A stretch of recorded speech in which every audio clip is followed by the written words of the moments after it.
The talk on the Indian airwaves is of war with Pakistan again. Last week, a suicide bomber killed 40 Indian soldiers in Kashmir. A militant group based in Pakistan, Jaish-e-Mohammed, has claimed responsibility for the worst such attack in more than 70 years. Prime Minister Narendra Modi's government in New Delhi has accused the Pakistani government of backing the group, and many Indian news outlets have gone further, calling for a crackdown on so-called anti-nationals at home who they describe as terrorist sympathizers. The social media side of this story also deserves scrutiny. Twitter, Facebook, and WhatsApp. The messaging there can be out of control and ugly. We've reported on the Pakistani media before, and we will again. But with India just months away from a general election, we're focusing on that side of this story. The stakes were already high for the ruling BJP and its primary challenger, the Congress Party. The bombing in Kashmir and the way it's been covered could well affect the outcome of the biggest electoral exercise on the planet. Our starting point this week is India.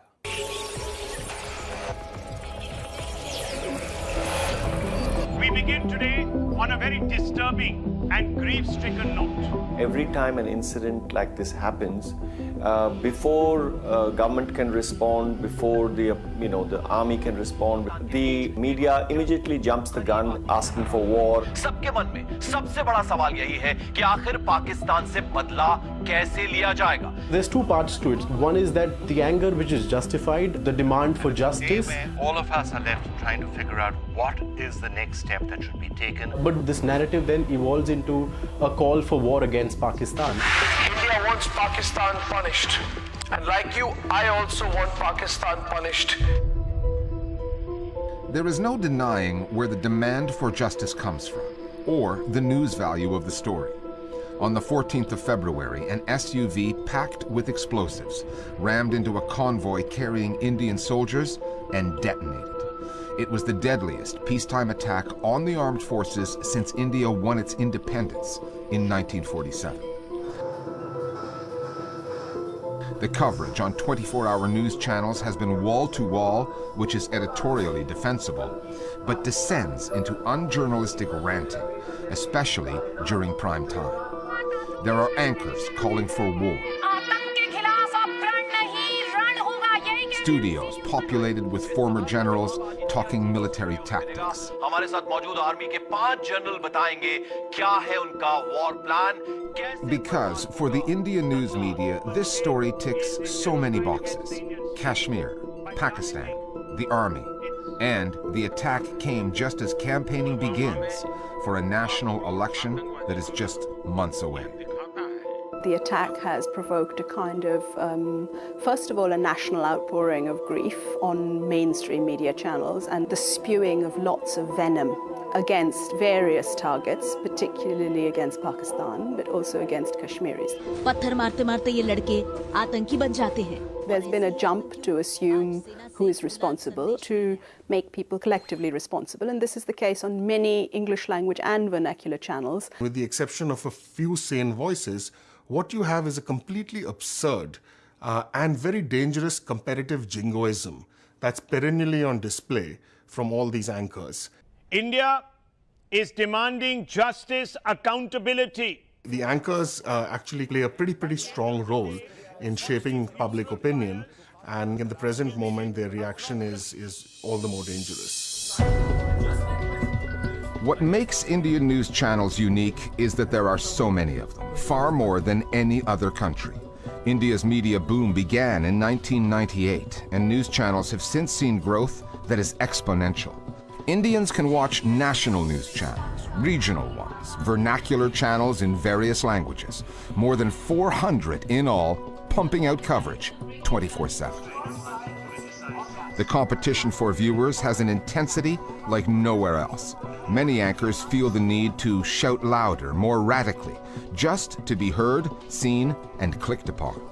And as political debate in India has grown more polarized, often over Prime Minister Modi's brand of Hindu nationalism, TV output has grown more debased.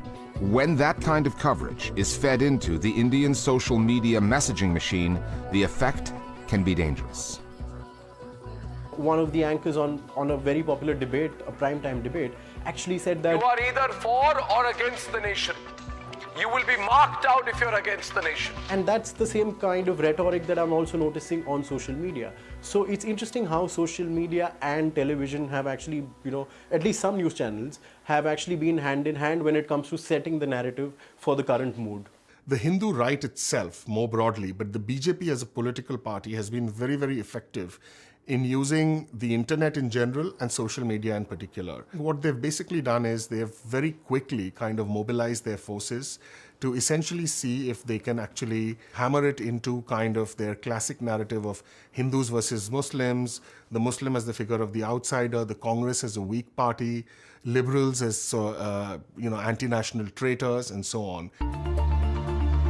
When that narrative takes on a visual form, it looks like this. On the left is the suicide bomber responsible for the attack in Kashmir. On the right, Rahul Gandhi, the Congress party leader running against Prime Minister Modi's BJP. It's a Photoshop job, and a crude one, but it's made the rounds on social media, designed to reinforce the notion that Congress is soft on Kashmir, terrorism, and Muslims in general.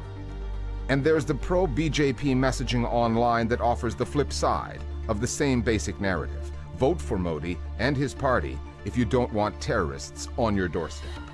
Among the most disturbing social media material now being spread, the calls for attacks on Kashmiris living outside of Kashmir, many of them studying in cities to the south. You've got things like ShareChat, it's something similar to WhatsApp, but it's huge. And you've also got TikTok. You can make a 15-second video. And in these 15-second videos, people have been saying, come on, let's go out and get them. The single most disturbing aspect is the attacks on Kashmiri students.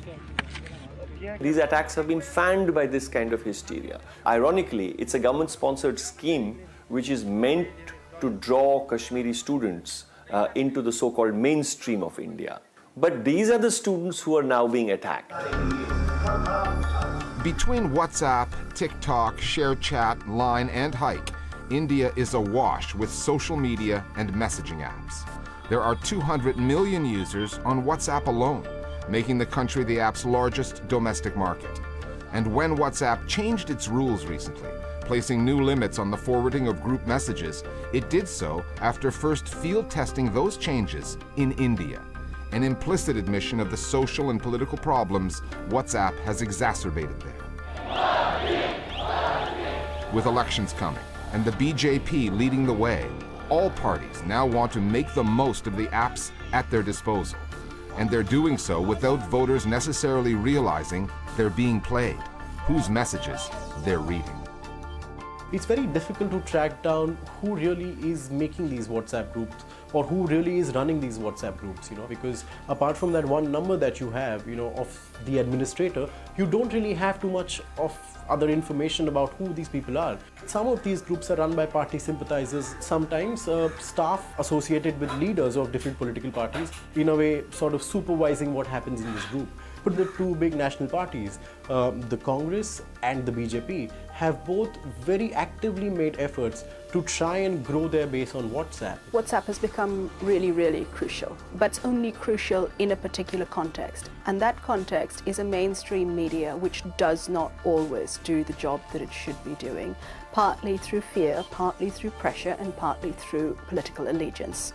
And so if we had fewer fake stories making it through mainstream media, then the role that WhatsApp played would be far less.